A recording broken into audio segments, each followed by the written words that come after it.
কওম, ওহে আমার ইমানদার বান্দারা শোনো শোনো, খবরদার কখনো কোনো মুমিন বান্দারে ঠাট্টা করো না, অবজ্ঞা করো না, ঠাট্টা করো না।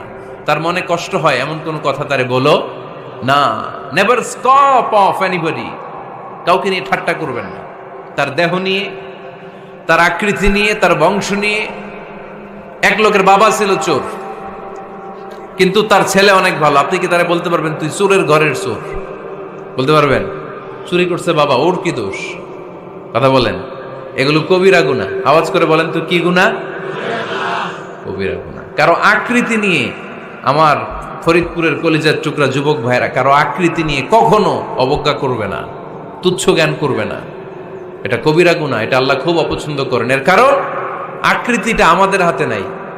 আমাদের কারো নাক লম্বা, কারো খাটো, আমরা কেউ কালো, কেউ সাদা, আমরা কেউ স্মার্ট, কেউ অন্যরকম। তো এই যে আমাদের এক এক ধরনের আকৃতি, এটা কি আমি বানাইছি?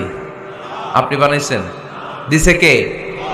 এই জন্য কারো দেহের গঠন নিয়ে যদি আপনি অবজ্ঞা করেন, এটা প্রক্ষান্তরে আপনি স্রষ্টাকে নিয়ে অবজ্ঞা করবেন।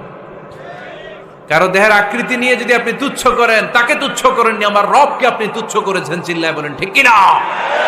খবরদার, তুই কালু, তুই লম্বু, তুই মোটু, তুই কানা, তুই রোহিঙ্গা,